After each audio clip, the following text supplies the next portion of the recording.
Welcome, everybody. My name is Justine. I work with Plan Partners. Thank you so much for joining us on our webinar for this month. Just a little bit of housekeeping before we get started. We do have a couple of amazing moderators in the chat. So if you do have questions today, please pop them in the chat. Also keep your eye on the chat just in case Bella and Beck throw some links in there that you might like to grab for your own use.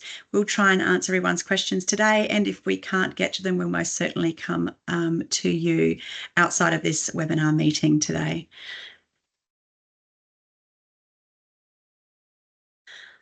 I'd like to acknowledge the traditional owners of the country throughout Australia and their continuing connection to land, sea and community. We'd also like to pay our respects to them and their cultures and to elders past and present. As I said just before, my name is Justine and I'm presenting from the beautiful, dry and very hot land of the Kaurna people. I can be contacted on that phone number there if you want to grab it and communicate with me in any ways. Bit about Plan Partners. So Plan Partners are one of Australia's leading NDIS plan management and support coordination providers. We have a mission to partner with NDIS participants and their communities to champion possibility and an equal society where everyone can achieve their goals.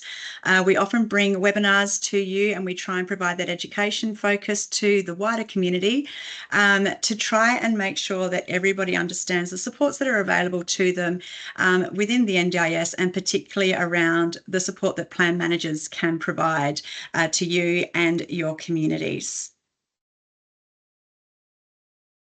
All right. Right. So why are we here? Well, back in October, the NDIS activated an amendment that passed through Parliament in August last year, and the amendment introduced the concept of an NDIS support. It established a transitional rule, which will then be replaced with a more permanent rule once the co-design and the consultation has gone through, and the transitional rule declared what is considered an NDIS support and what is not an NDIS support. It was contained in two schedules. There's about 36 categories of what is an NDIS support, and there is about 24 categories of what is not an NDIS support. And as you can imagine, it threw pretty much everyone into a bit of a tiz. So one of the categories that came into actually both lists is around meal prep and delivery.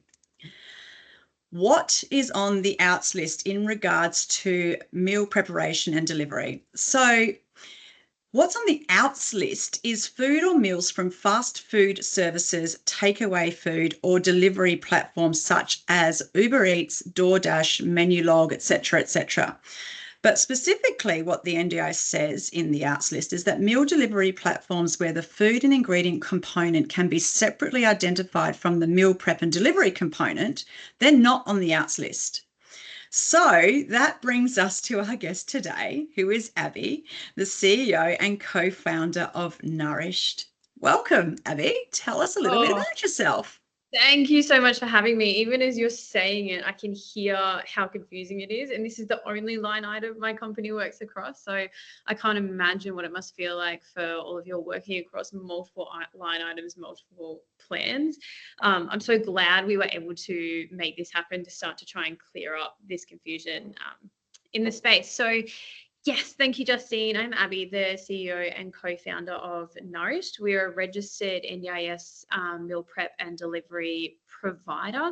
We've been around for about 11 years now and have been a registered provider since 2017. So we are deep in this one line item, this one bit of space, and hopefully we'll be able to get everybody really clear on what this line item means today, and really looking forward to that FAQ at the end. Fantastic. That one line item has actually gone through so many evolutions over the years, particularly when COVID came. So I'm sure that you have been pedaling hard and fast for the last 11 years and are very fit. Yeah, resilience is a skill that I have honed. Amazing. All right. So tell us a little bit then about Nourished Services.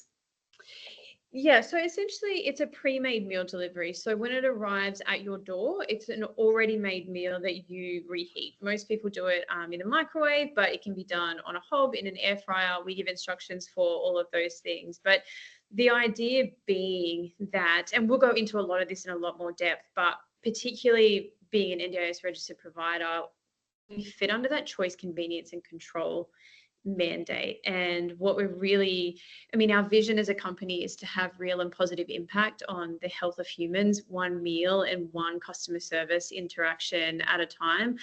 Like I said, we've been a registered provider since 2017. So we've been through all of the evolutions of this line item. I'm hoping this is the last one, and this is the one that sticks for a little while. Really excited to get into the nitty gritty of that today. Beautiful. All right, so I guess we've come to the nitty-gritty pretty quickly. So we've got several frequently asked questions that we'd like to go through with you. And so why don't we start from the top? Tell us, Abby, in your opinion, who is eligible for meal prep and delivery as a service? Yeah, beautiful. And this is, I think, where probably most of the confusion comes from, because the way it's been stated in plans has changed so much over the years. So now, as of the October 3 change, you are eligible for meal prep and delivery as an NDIS service as part of daily activities within core supports. It is now a fully flexible support. Previously, in its last iteration, it was required to be a stated line item that needed a quote for approval and was NDIA managed only. That is no longer the case. So we do have an example of a plan a little later on, but essentially, if within your goals under daily activities, it states support within your home for things like support with meals, meal prep and delivery, or support with meals from a support worker, you are eligible to access meal prep and delivery as a service. Where that key change has come in on October 3 last year, I mean, that list of ins and outs was so perfect. Previously, you could get something like an Uber Eats, or you could pick up a pre-made meal from the supermarket and make a claim with a 70-30 split. We're going to talk about that a little bit later as well. Now you're required to get it, not necessarily from a registered provider, but you do need to access meal prep and delivery from a provider that can break down that invoice for you. You're not able to do it yourself. The NDIS is no longer sort of allowing that split for any meal. It has to come from the provider. So excited to get into those examples later to see what they really look like. But yeah, essentially what we're looking for in that plan under daily activities is support for living in your own home with things like meal prep and delivery. Beautiful. Okay. What have you seen some of the benefits coming through for someone to access meal prep and delivery? Oh, there are so many, and it was really hard for me to whittle these down because they're so individual as well, right? This the same way a plan is incredibly individual, so are all those benefits. But the key ones we're really seeing, there are two. One, I mentioned before, choice, convenience, and control. I would say the number one goal that we support on the NDIS is for people to be able to live independently within their own homes, whatever that may look like, whether it's living at home with a carer, whether it's still, or whether it's living fully independently. That would be that number one goal that we're supporting. So what it allows somebody to do is to have choice over what they eat. You know, we have a menu of over 60 meals. There's 30 sides, snacks, desserts in there. And also over when they eat. So one of the biggest challenges we see is, you know, if you're relying on a support worker, maybe they are late, maybe they can't get there that day, maybe they don't have the ability to cater to your specific dietary needs. And so really what we exist to do is to empower people to have that choice and control while living independently. In their homes. And then the second key benefit we're really seeing is in the budget, right? We know that there's budget talk in the NDIS, and we're trying to rein it in. And so when we looked at the cost comparison of having a support worker, you know, doing the shopping, doing the cooking, then doing the cleanup and having to come back and do that multiple times per week versus being able to order meal prep and delivery to be delivered to your home once a week, we were seeing a saving on average of $5,000 to $7,000 per plan per year. That obviously depends on what somebody's ordering and what their need is, but it allows those funds now to be deployed into other areas that they're really needed as well. So it's not about getting rid of a support worker at It's just about using those funds really well so that they can be deployed in the best areas. Yeah, for sure. So savings made with that funding could be used for social and community participation if that wasn't, adequately funded. So yeah, it gives the participant a little bit more choice around how to use their core supports with the savings that they've made. Now that makes complete sense. Do you have a success story that you would like to share that you're aware of? Yeah, I mean, we have so many. We've worked with thousands of beautiful participants over the years, and there's always just these three that come to mind. So the first one, and I received this email about 7 years ago, but I think about it constantly. A gentleman emailed us to say that his wife, who was in her 40s, had been living in an elderly nursing home for the past few years because she wasn't able to live at home while he worked. And with the connection of this support, it was one of the ways she was able to come home. And so when he emailed, she was coming home the next day. This woman who's 44 living in a nursing home, and it just, that one really hit this impact that a support like this could have. We've got a beautiful young gentleman in his 20s, one of our ambassadors. He is living with both cerebral palsy and Down syndrome. He lives independently in his own home because he's able to access this kind of support. He's never waiting on anybody. He's never being expected to build capacity that is just not going to be able to. This is the capacity, for him to be able to build. So to be able to provide that has been phenomenal. And along that, he's also seen significant weight loss because he's got that portion control. He's got that beautiful health product that we're providing as well. So Nourish combined with Zumba classes saw him lose over 20 kilos, which makes a really significant impact when you're living with both Down syndrome and cerebral palsy in terms of mobility, fall risks, hospitalizations, a number of medical things. So that was really cool. And then my other favorite one is I've got this lovely woman living in Mackay and her son lives in Melbourne. Their circumstances sort of require that. And it's a great stress on her life, making sure that his supports are all connected. And we've been working with them for about 6 years now. And she reached out just to say, this is just one of the things that I don't have to worry about. We've set it up. I know it's going to arrive every week. I know that if there ever is a problem, you guys are on top of it and you're sorting it out. And I don't have to worry about my son being fed. And sometimes meal prep and delivery can seem a little luxurious. I've had commented before, or kind of extra, but if you really think about it, access to food is a basic human right. It's something we need multiple times a day. So for her to know that that's one less thing for her to have to stress out, for him to be able to live so far away. I think it shows the depth of impact that a service like this can have. She's never worried about, is somebody going to call sick? Is somebody not going to make their shift today? It's just there. Yeah, so it takes away that anxiety and stress and fear, especially with that distance also for that particular person. And also, I suppose when people do have an unpaid carer, if you can put that type of support in place, the unpaid carer still has multiple other challenges that they must be dealing with in their day-to-day. So to take that one element away must be a significant relief for those people as well. So yeah, I can see how those success stories must just make your heart sing. And clearly the gentleman that you support that lost the weight, being an ambassador for Nourished, they must obviously recognise and acknowledge that it was Nourished support that helped get that person to achieve those goals. So yeah, congratulations. That's just awesome. I love that. I love the good that's coming out of it. Just that real worldness of it. I think sometimes in the NDIS, we get so caught up in the paperwork or the plan or what that says, but actually seeing that real world impact of what a service like this can do.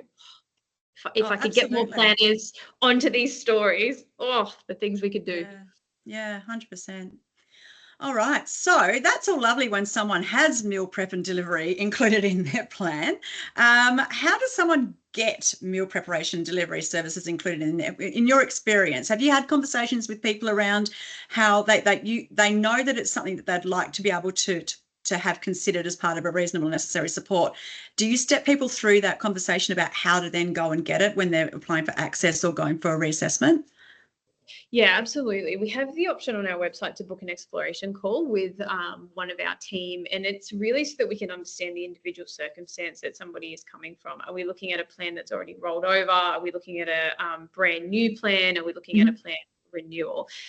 So for somebody that's going into a new plan or a plan renewal, we're having conversations about what's the goal. Is it around independently? Perhaps it's actually around health, which is a slightly different story, and maybe we need to look at reports from dietitians or nutritionists or other medical related experts. But really, when we're talking about the independence goal, because that is the most common, it's being able to push this angle of choice and control. A lot of the time we'll get pushback or questions around capacity building, which I think is a very valid question. So sometimes meal prep and delivery is used as an interim while a participant is engaging in capacity building activities, and so it's a short-term thing.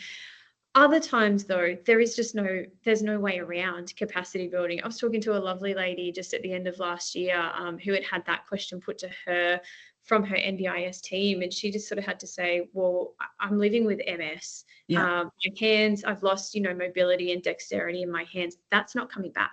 And so capacity building for me actually looks like meal prep and delivery, because that allows me to stay in my own home and kind of suits my dietary requirements. So we find the most success when talking about choice and control, independence within the own home, and then relating it back to, well, actually the cost saving allows us to deploy to other areas. So those kind of three things make up that key trifecta.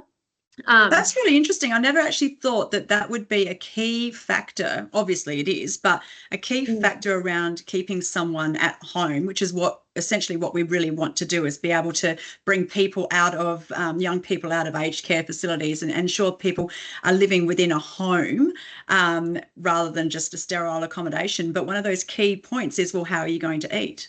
And that's where your service comes in, and comes in at that real granular ground level. So that's a really interesting point that you make there.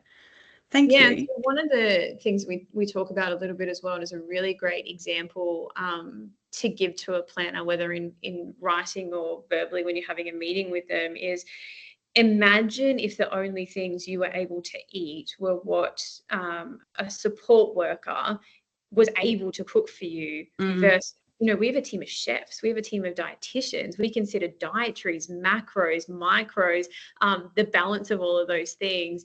It just actually makes a whole lot more sense to say, let's let a support worker do the thing that they are a genius at, that they're an expert at, and let a whole team of chefs and dietitians and nutritionists do the things that they're genius at, and give the participant these beautiful, wide-ranging options, rather than, if I think of you or me, we have this repertoire of maybe 5 to 7 dishes we know how to make at home. You're kind of confined to what your support worker knows how to make or is willing to learn. In this scenario, there's this constantly evolving, fresh, changing menu of choice on there. It just, when you lay it out, it's like, oh, wow, that's actually really logical. It's kind of empowering as well. It's not kind of, it's definitely empowering. Yeah, 100%. The fact that you can go on and choose exactly what you want, not what somebody else has the ability to make. It just, it's so logical. Yeah, it's kind of why the NDIS exists, isn't it? So theoretically, it's a bit of a case in point.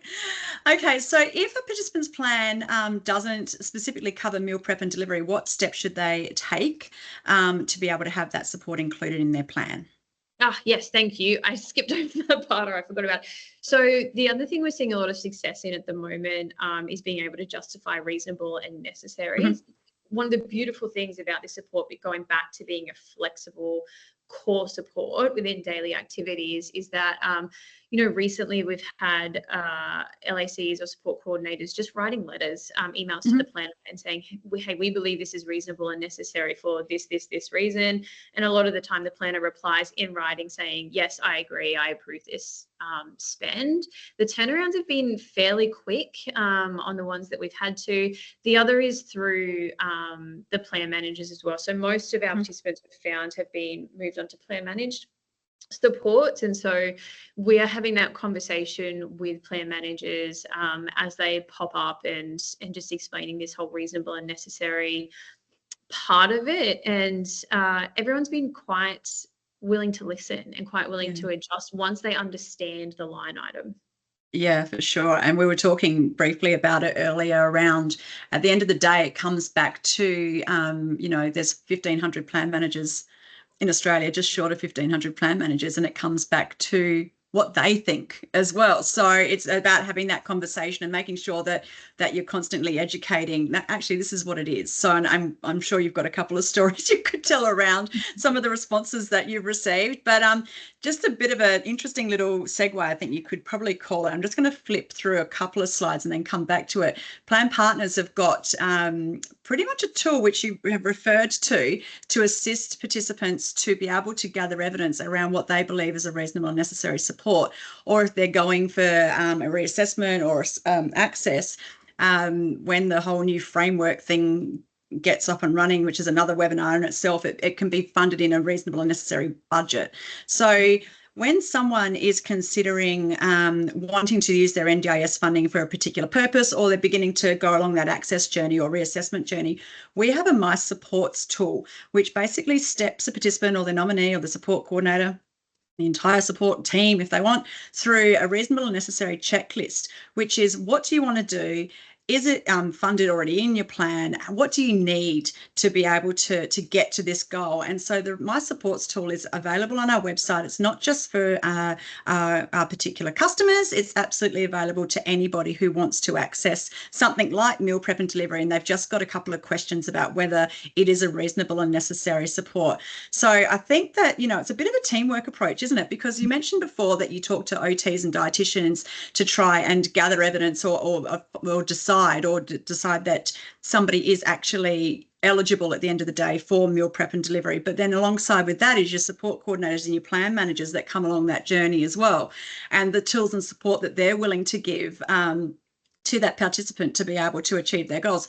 Obviously, there's some of them that are completely, it's a home run. Someone with MS who's got limited mobility and is not able to use their hands, so they're not able to prepare their own meals. I would have thought it's a clear case for being able to fund meal prep and delivery, but we know that some decisions are a little bit topsy-turvy these days, and that's when you go for a review. Anyway, that's another webinar in itself.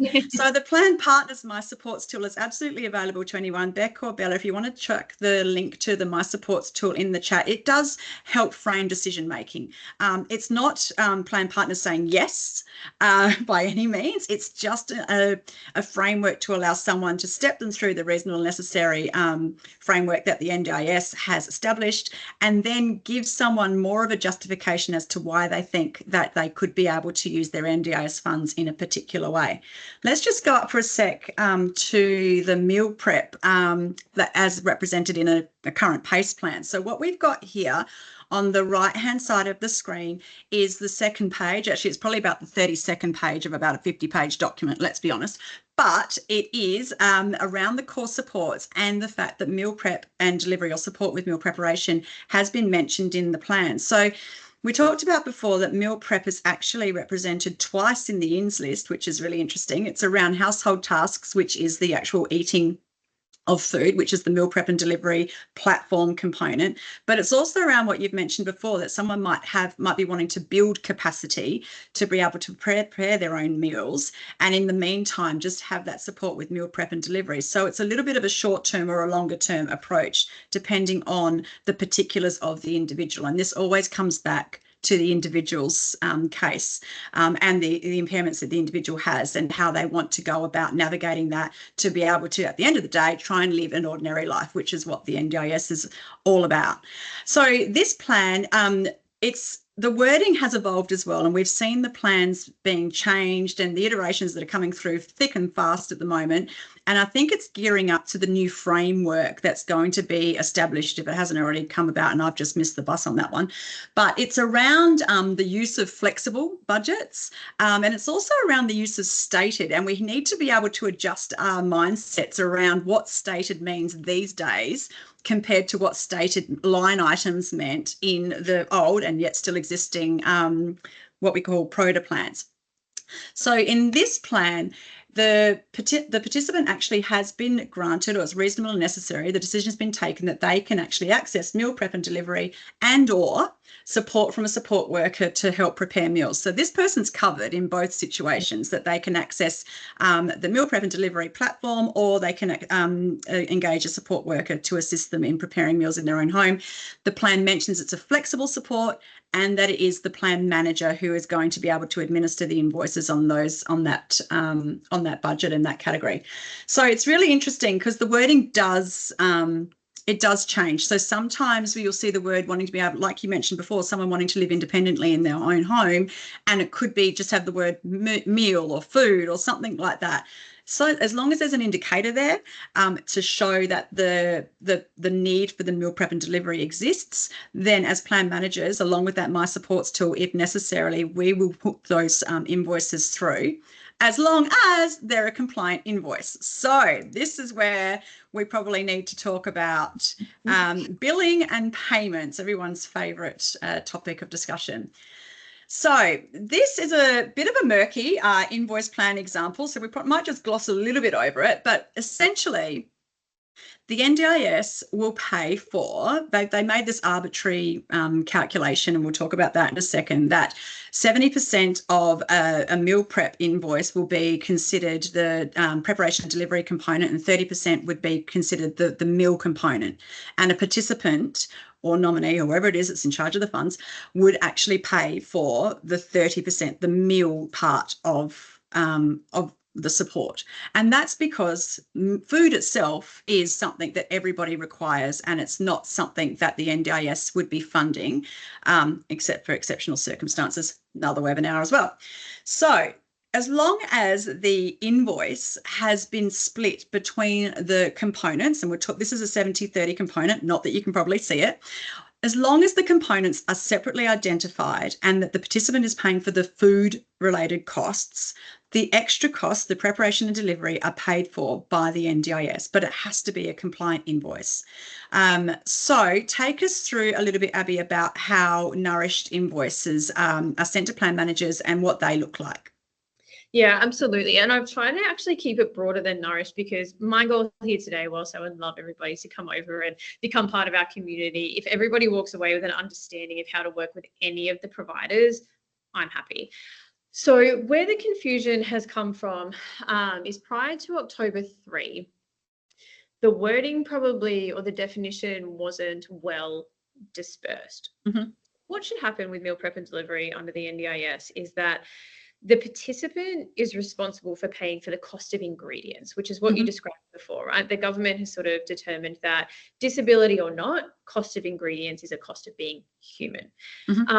So consumer participant pays for the cost of ingredients, and the plan pays for everything else, including delivery. What they had said at the time was, if you don't know what the cost of ingredients is, we will just say that it's 70-30 split. So what that meant was, if you were buying something from, say you just picked up a pre-made meal from the supermarket, you obviously have no idea how much of that is ingredients. So we'll just say 70-30, and that's what gets put to the plan. Now, because they've removed the ability to do that, they've said you can only claim from a provider that will give you an invoice like this with that split on it. And there is no definition of whether it's 70-30 or anything else, except for what the provider, so us, Able Foods, Tender Loving Cuisine, Light and Easy, what we say it is. And that makes sense, right? Because how would the NDIS know how much we spend on ingredients versus Light and Easy?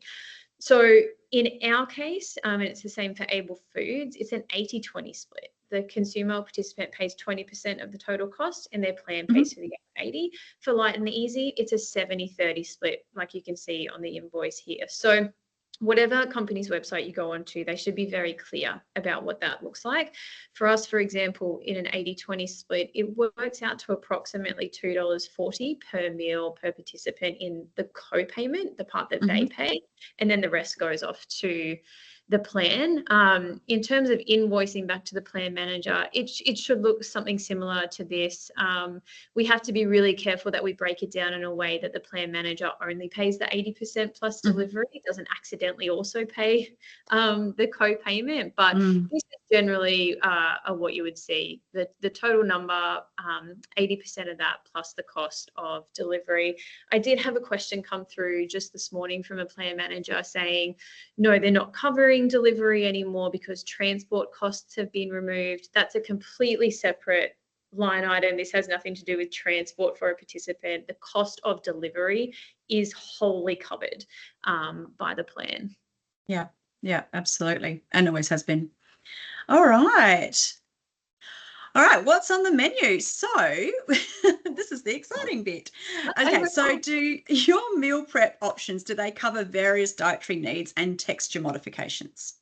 Yeah, 100%. So I guess in the little Nourish Spiel side of things, we come 100% fresh straight to your door every week. We've got 3 different portion sizes, and we can certainly work with participants and their teams to determine the best ones. For people, we have a wonderful nutritionist and dietitian on staff to help work through that. You can see on the left-hand side of the page there, we have more dietary options than any other provider out there. One of my favorite things is that we're not actually just a disability provider. We work with the general market as well, and that keeps us really accountable. You know, I think too many disability providers get to fall under this wagon of we can be substandard because there's no competition. That is not the case for us, and I'm quite proud of that.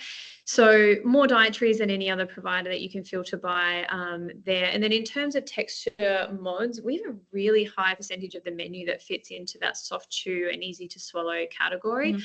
We're just finalizing the latest iteration of that document, but we can certainly send it out afterwards with some other downloadable resources so we can see which categories those fit into as well. We do not have available pureed product, but we can certainly point you in the direction of companies that do. At the moment, we're delivering almost nationally. Western Australia, we're hoping to include this year. You're the hardest city on earth to get to at the moment. And then we're not currently in the Northern Territory either, but everywhere else we deliver fresh once a week. Beautiful. Fantastic. All right. So I'm one of those sort of people that go, can I have chili? So do you have the ability for people to ask for additional options? So we can't customize an individual meal for an individual just because we are batch cooking. What we try to do is keep what we can sort of as simple as possible. So I would say there's very little heat in any of the product because you can always add your own. We keep the products low salt because you can add your own, etc. In saying that, the variety of products on there, you know, you can get everything from a Moroccan tagine to a corned beef. It's just, we really try to cater for everybody and their tastes in there because it's food, right? What one person likes, somebody else doesn't. And it's just this obsession I have with making sure that we can be what you need it to be, because that's possible, right? That's possible with technology and the ability to distribute. And you shouldn't be confined to plain or simple or exotic. You know, you can kind of have this broad spectrum on there. What's your favorite meal on there? Oh my gosh, that's so hard. We just released that paella that you can see, so that's definitely one of my favorites at the moment. I had the satay chicken with cauli rice last night, which I absolutely love. But my all-time favorite's the beef stroganoff. It's been on since day one, so I've been eating it for 11 years now, and it's still on my top list. Stay consistent. What's the most popular? The beef stew. It's that and the meatloaf. Again, they've both been on since day one, which not many of the meals have. You know, that's almost 2.5 million meals that we've delivered, and those two have been on right from the beginning. So super popular. Yeah, right. Fantastic. There's also, I should mention, a whole range on there for breakfasts, snacks, desserts, drinks. So what we really wanted to make sure was that this was a well-rounded option. It wasn't, oh, I still have to have somebody ducking to the shops for this or that. This actually can be a whole option for somebody. And actually, if I have 2 minutes of leeway to explain the different, this may be a question on how different people are using the line item. Okay, beautiful. So I'll actually just think it's perfect to do with a couple of examples. So we have everything from, I've got a lovely lady who's been with us for many years now, and she gets 5 meals a week because within her plan and within her goals, that's what makes the most sense. She is blind, and she lives at home with her husband and her 2 daughters. So what she needed to stay independent in her home was lunch Monday to Friday, while there was nobody else there to support her in that endeavor. So that worked for her. I've got another gentleman. In fact, the gentleman I've got living in Melbourne, whose mum is in Mackay that I referenced earlier, he gets 3 meals a day, 7 days a week, plus snacks to support him in between, because she's not there to support him in that, and he is not able to leave his home and gather those things independently for himself. So one of my favorite things is that we don't have these set pack sizes, right? You don't have to get 7 or 12 or 14. You really get to customize it and individualize it for what you need. Lovely. That's brilliant, because that all comes back to the individual and what they need in their nutrition, how much and how regularly. So that's incredible. I love how person-centered that whole approach is. So congratulations. All right. So with that in mind, how does a participant get started with Nourished? Yeah, so we, again, with keeping the participant, the customer, the end user, for us, it's all about what do you need and how do we reverse engineer that, not the other way around. And so we have kind of set it up so that however you want to make this service happen, you can. If you don't want to speak to anyone ever, and you don't want to have to do it within business hours, no problem. Jump onto the website, add to cart. As you go through that checkout process, it will ask you if you're an NDIS participant. And if you say yes, it takes you on a journey to give us the details that we need. You pay the co-payment because it automatically calculates it there for you, and you check out just like you would on any other e-commerce based website. The direct opposite or other end of that is that you can send an email, you can make a phone call, you can make an inquiry on the website, you can send a DM on Instagram or Facebook or a comment on an ad, and ask for an exploration call. And one of our team will set up a time that works for you to jump on, and we'll talk you through, we'll understand the plan, we'll understand the goal, and we can talk you through that whole process of how to get set up. Perhaps we can support you in getting meal prep and delivery included in the plan. Perhaps it means us having a conversation with your plan manager because we haven't worked with them before. I would say we have worked with most plan managers now, but like my personal mission, this real and positive impact on the health of humans, I'm calling every plan manager, I'm calling every support coordinator, if I can get hold of a planner to have this conversation and be on your team. And that isn't for me about making money. It's about, oh my gosh, people should have access to this service if it fits in with their goals and their lifestyle. So the best starting place is the website, which we'll send out some details on. There's a whole NDIS section, and it's basically a choose your own adventure from there. And we wanted, in doing that, to just be really respectful of the fact that living with a disability doesn't lump you into one communications box. You are still entitled to prefer a method of communication or a method of doing things. At this point, probably 70% of our NDIS participants signing up and ordering on a weekly basis, they're all doing that self-service because the system works and that's exactly what they want. But we also have a whole list of wonderful people that we call every single week to check in. Are you after an order? Great, let's do that for you. Some people text, some people WhatsApp, some people email. I'm wittering on, essentially, however you want to do it, we will make it happen. Well, I think you answered probably the next question as well, as how do you make life easier for support coordinators? And I suspect the answer is that you communicate in the method that is best for the participant, but then also probably conserves the number of support coordinator hours that the support coordinators have. Yeah, 100%. We have a goal, and that is that if you have to speak to us at all, it's once, and then you never have to speak to us again, because we should be here to make your lives easier. You get it's so limited, these support coordinator hours that are in a plan. You shouldn't be spending that dealing with just trying to set something. Why do you need to make a phone call to set this up? We can do this all really quickly in the time that works for you. So yes, the goal is you don't have to speak to us ever if you don't want to. Beautiful. All right. Questions and answers. Now, I actually think that the chat's been red hot. So I'm wondering, Beck, would you feel comfortable putting your camera on, or do you want to? Yeah, absolutely. Beautiful.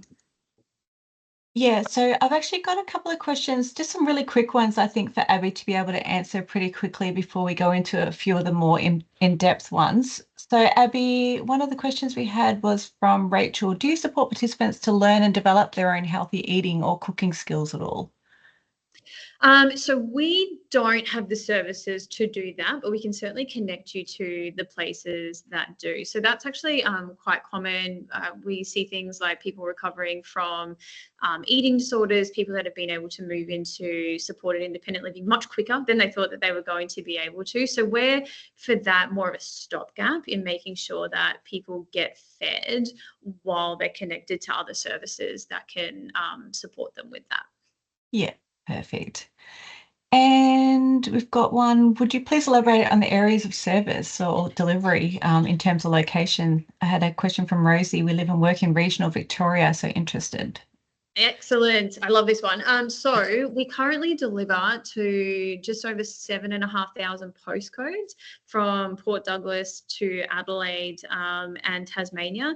On our website, there is a delivery finder. So as soon as you land on the homepage, just on the right-hand side, or sorry, at the top, you can say check my postcode, and you can pump it in there and it will tell you what day we deliver to that area. If we don't, please chuck a message in that live chat form at the bottom of the page, because we have a wish list. And once we get enough demand in an area, we can definitely push our delivery partner to add to that.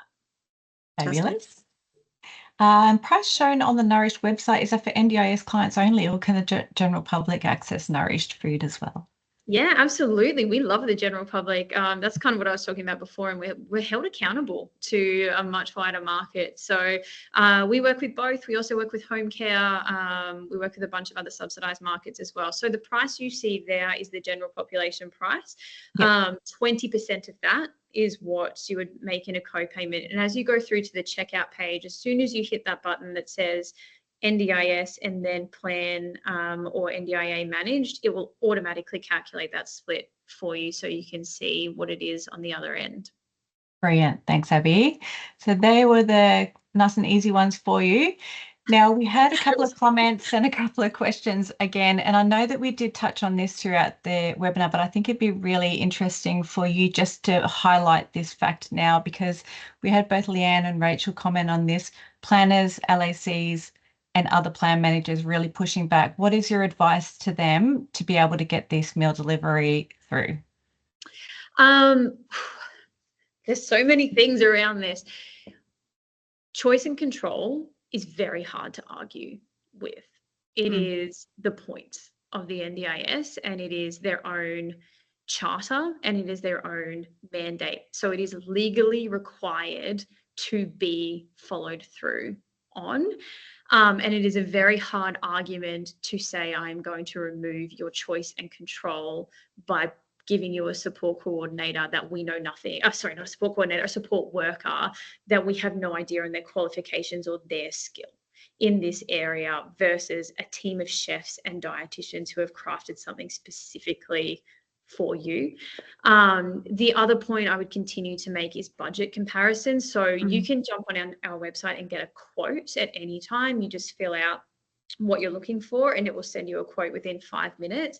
That can be directly compared to an hourly rate for a support worker. And that's where we came to the $5,000 to $7,000 average saving per plan, because you can have 14 meals delivered from Nourish from about $135. But when we work that out at an average of $57 an hour for a support coordinator, you're looking at more like $500 to $600 on the other end. So they're kind of the two key points that we've been making, and then always tying it back to the goal that it achieves, because how do you argue with that? Living independently in my own home, for me, looks like eating what I want when I want it. It's so hard to argue with. And this is what I was saying before, I'll jump on the phone, I'll send that email, I'll record that video, because it's so hard to argue with when it's laid out in such a logical fashion. And I don't want to say that people won't argue, because I've been having this fight since 2017. It's been definitely a communication issue within the NDIA, and having the planners understand what this line item even means. Yeah. I so wanted to go get some popcorn just then and just eat my popcorn while I was watching you answer that question. Yeah, Justine, and I'm gonna we've spoken with so many planners over the years, and 9 out of 10 of them get to a point where they're like, oh, okay, well, I'm just going to go fact check you, which is totally fine. They obviously are understanding I'm coming from a biased place.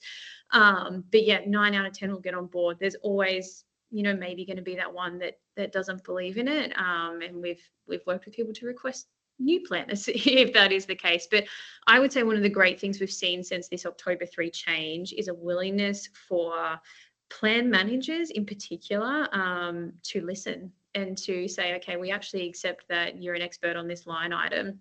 And at the end of the day, it's hard to argue with, we get our invoices paid, and we do that because it's a legitimate service for a legitimate reason, and here is the way that we do that. So if you want any help with that, please book an exploration call. We'd love to have that conversation with you. Thank you so much. Justine, I just thought it'd be good if you just touch on it from a plan management perspective as to what we're looking for and what is that criteria that we need to be seeing for us to be saying, yes, this is okay.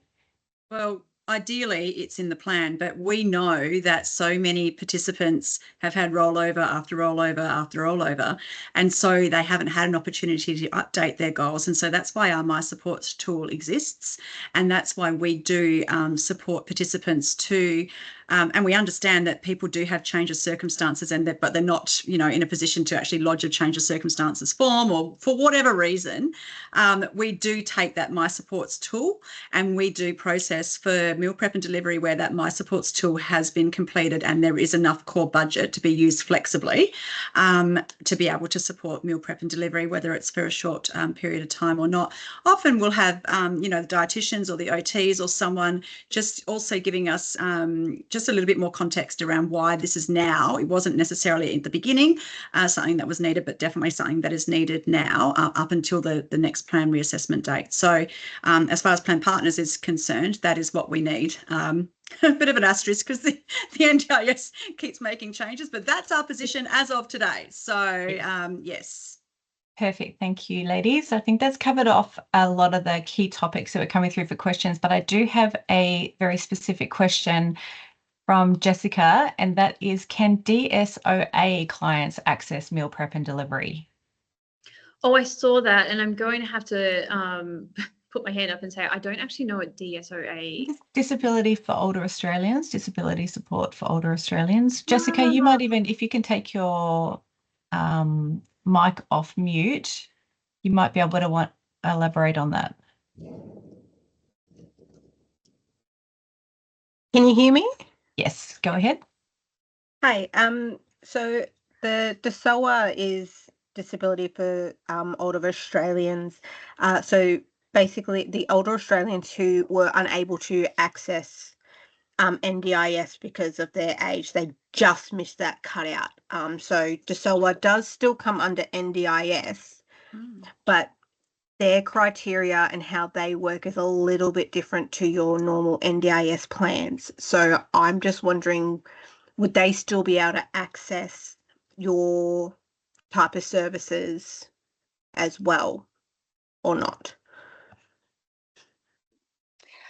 Very good question. Apologies for the background noise. The bakery next door has just fired up a piece of machinery. I would have to look into that for you. So we work across NDIS. We also work across home care, but this seems to be this sort of interim situation where they've said, oh, we don't really know where you fit.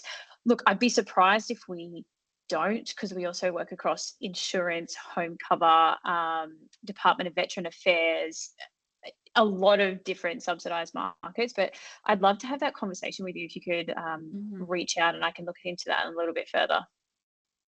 Beautiful. Great. Thank you. Just conscious of time, but we might take any other questions offline and answer them in our follow-up. So, Abby, you've got a little special offer you'd like to announce for our audience today.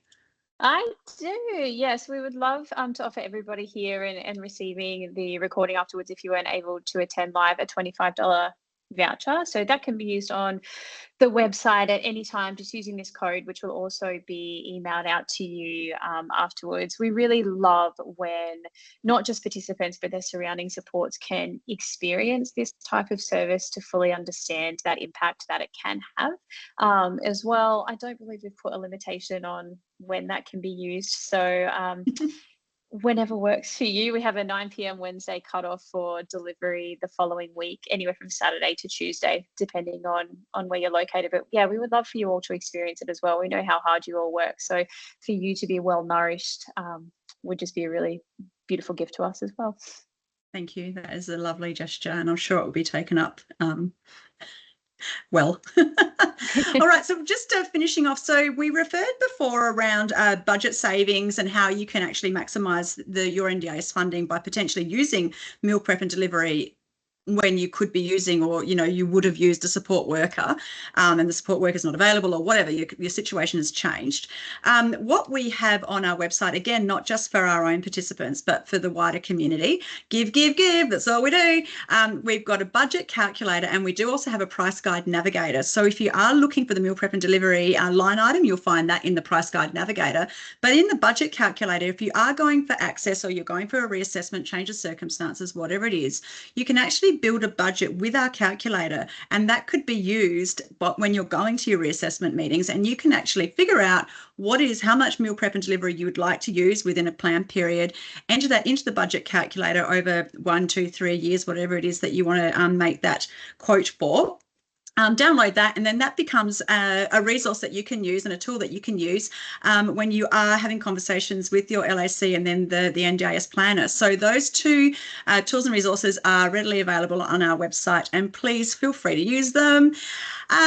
Thank you so much, Abby. This was just an incredible webinar. I think we touched upon all sorts of things.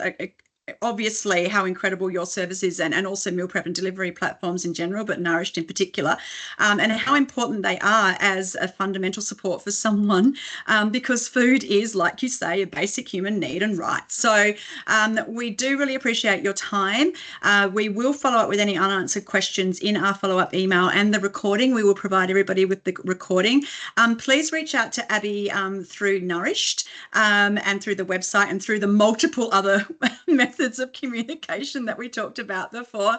My name is Justine. I'm the State Relationship Manager for South Australia and Western Australia. I think I might have also triggered a series of additional webinars coming up across the year, so please keep an eye out on our socials for webinars across the year, touching on all the important things that impact our life as we all live and learn within the NDIS community. Thank you so much, Abby, and thank you everybody for joining us today. Thank you. It's been a pleasure. Thank you.